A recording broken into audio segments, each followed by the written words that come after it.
नमस्कार साथीहरू। आज हामी कुरा गर्छौं क्यापिटलिजमको बारेमा, मतलब पुँजीवाद। अब यो क्यापिटलिजम भनेको चाहिँ के हो त? क्यापिटलको मतलब हुन्छ पैसा। तपाईहरुसँग भएको कुनै पनि वेल्थ जस्तै गाडी, जमिन, घर यिनीहरूलाई चाहिँ तपाईको क्यापिटल भन्ने गरिन्छ।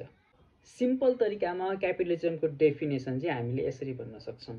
क्यापिटलिजम सोसाइटी यस्तो सोसाइटी हो जहाँ चाहिँ from each according to his ability to each according to his capital.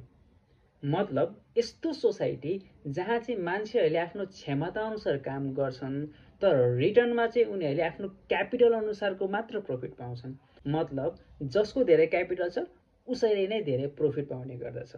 जसको कारणले गर्दाखेरि चाहिँ यो क्यापिटलिजमले चाहिँ प्राइभेटाइजेसनलाई चाहिँ प्रमोट गर्ने गर्दछ, जहाँ मिन्स अफ प्रोडक्सन, जमिन, खेत, फ्याक्ट्रिज, इन्डस्ट्रिज यस्ता कुराहरूलाई चाहिँ प्राइभेट इन्डिभिजुअलहरूले चाहिँ ओन गरेको हुन्छ। अब यो क्यापिटलिजमको हिस्ट्री हेर्ने हो भने चाहिँ 10th सेन्चुरीमा चाहिँ फ्युडलिजम, जसलाई चाहिँ प्रिमिटिभ फर्म अफ क्यापिटलिजम भनेर पनि भन्ने गरिन्छ, यो समयमा चाहिँ जमिनदारहरूले आफ्नो जमिनमा चाहिँ कामदारहरू लगाएर त्यसमा कामदारहरूले चाहिँ खेती गर्ने, अन्न उत्पादन गर्ने र त्यसको सबै प्रफिट चाहिँ जमिनदारलाई जाने गर्दछ भने कामदारहरूलाई चाहिँ आफूलाई जिउनको लागि मात्र थोरै मात्रामा प्रफिटहरू लिने अथवा ज्याला लिने गर्दछन्। बाँकी सबै उनीहरूको दुःखले गरेर कमाएको प्रफिटहरू चाहिँ सबै जमिनदारलाई जाने गर्दछ।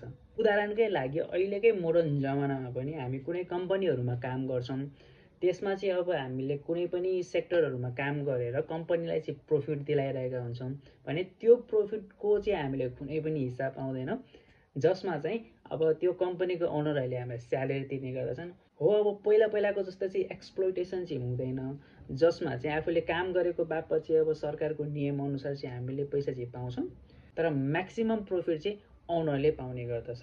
अब यही कारणले गर्दा पनि अब कति प्राय जस्तै मानव इन्भेस्टरहरू हुन्छ नि, जोसँग चाहिँ पैसा हुन्छ, उनीहरूले कुनै पनि कम्पनीमा चाहिँ इन्भेस्ट गर्छन् हैन।